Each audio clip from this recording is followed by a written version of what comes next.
The air tastes like ash and rot. The city you once knew is gone, replaced by silence and hunger. You wake up to a world that has stopped pretending to be human. Subscribe to Think What If for more stories that push your imagination to the edge. Day 1. The infection has torn through the coasts, and the news anchors have stopped smiling. You check your phone, but the signal flickers, weak and dying. Outside, sirens wail and then fade into screams.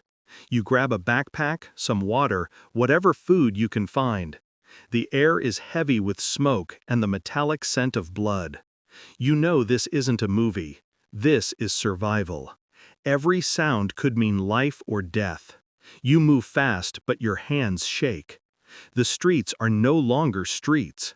They're hunting grounds. By day 3, you learn how quickly people become desperate. Neighbors barricade their windows and turn away from each other. Money means nothing now. A can of beans is worth more than gold. You start counting bullets instead of hours. The nights are long. The moans echo through the dark like a cruel lullaby. You don't sleep, you listen. Every creak in the wood, every rustle of wind could be one of them. You tell yourself you'll make it to morning, but you stop believing in morning. Day 5. You find a map.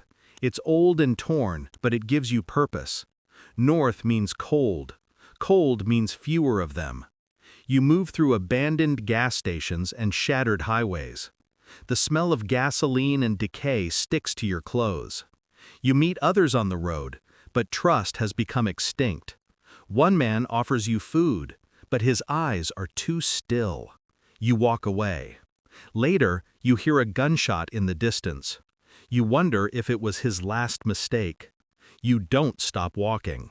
Day 7. You find shelter in a small cabin outside the city. It's quiet, but quiet feels wrong now. You board the doors and cover the windows. You boil rainwater and eat cold beans in the dark. You start keeping a journal, not for history, but for your sanity. Each word feels like proof that you still exist. Outside, something drags across the porch. You hold your breath. The sound stops. You wait for it to start again. You don't move for hours. Survival is waiting. By day 10, hunger has teeth. Your supplies are low, and you have to decide. Stay hidden and starve, or go out and risk being found. You choose movement, always movement. You creep through empty houses, past photographs of families who didn't make it. You find a child's toy on the floor, still playing a broken melody. It's haunting, but you can't look away.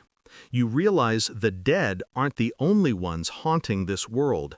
Memory is too. Day 12. You reach a river. The water is brown and smells of rust, but you drink anyway. Across the river, a small group waves at you. You hesitate. You haven't heard another human voice in days. You cross slowly. They let you in. They share food, stories, and fear. You feel something strange, hope. But hope is dangerous. That night, one of them disappears. You hear screams outside, then silence. When the sun rises, you're alone again. Hope dies quickly here. By day 15, you understand the pattern. Move, hide, eat, run, repeat. You start to think differently. Every building is a trap or a refuge. Every shadow could be life or death. You sharpen a knife until your hands bleed. You sleep with your back against the wall. The world has shrunk to one rule: stay breathing. You find an old radio in a wrecked police car. It crackles to life, faint and broken, but you catch a voice. Safe zone, north, 50 miles. You listen again, but the voice is gone. You decide to move. Day 17. The weather turns cold. The air bites, but it keeps them slower. You wrap yourself in a torn blanket and keep walking. The highway stretches like a scar across the land. Abandoned cars hold stories. Some ended in panic, some in mercy. You find a photo in a glove compartment, a smiling family. You keep it, not for sentiment, but for proof that the world once had light. That night, you hear distant groans carried by the wind. They're following the scent of life. Your scent. Day 20. You reach a small town. The streets are silent except for the buzzing of flies.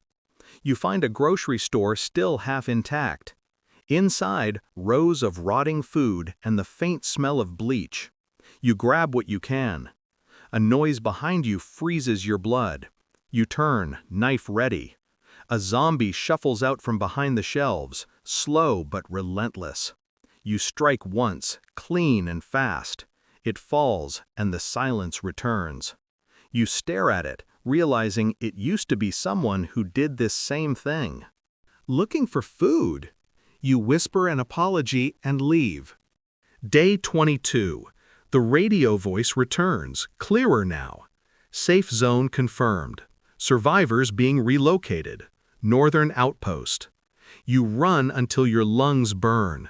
You imagine fences, warmth, maybe even laughter. But the closer you get, the more the world resists. You find the road blocked with burned vehicles, the bodies of soldiers still in their gear. The safe zone never existed, or it felt like everything else. You sit on the cold asphalt, listening to the static whisper lies. What would you do now? Day 24. You stop counting hours. The infection has changed the land itself. Forests are quiet. Birds are gone. Even the wind feels afraid to move. You find a farmhouse with solar panels still working. Inside, it's untouched. You eat fresh food for the first time in weeks. You almost smile. Then you hear a noise upstairs. You grip your knife and climb slowly. In a small room, you find a man, pale and trembling. He's bitten. He begs you to end it. His eyes are already glassy. You do what he can't. You leave without looking back. By day 26, loneliness becomes a weight heavier than fear. You talk to yourself. You talk to ghosts. You imagine someone walking beside you, but no one ever does. The zombies are thinning, slower, decaying, but their presence lingers like a curse. You wonder if anyone is left, if the world can rebuild from bones and ash. You repeat the same phrase to stay sane. Keep breathing. Keep breathing. Keep breathing. Day 28. You reach the coast.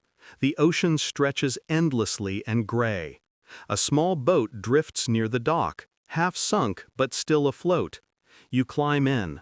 The air smells of salt and decay. You push off, away from the land of the dead. For a moment, the sea feels clean. Then you hear splashing. You look over the edge and see pale hands breaking the surface. They're in the water, even here. You row faster, but the sound follows. Hunger doesn't drown. Day 30. The horizon glows faintly with sunrise. The first one you've seen since the world ended. You've lost count of the dead you've passed, the faces you'll never see again. But you're still here.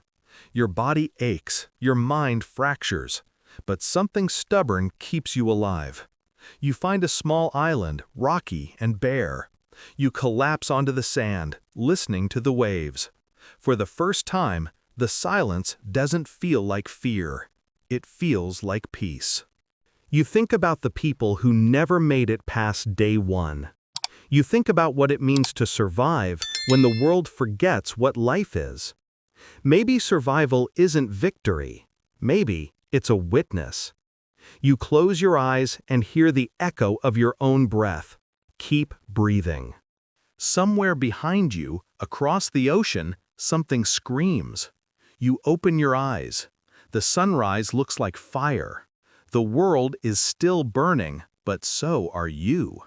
Subscribe to Think What If for more worlds you should never forget.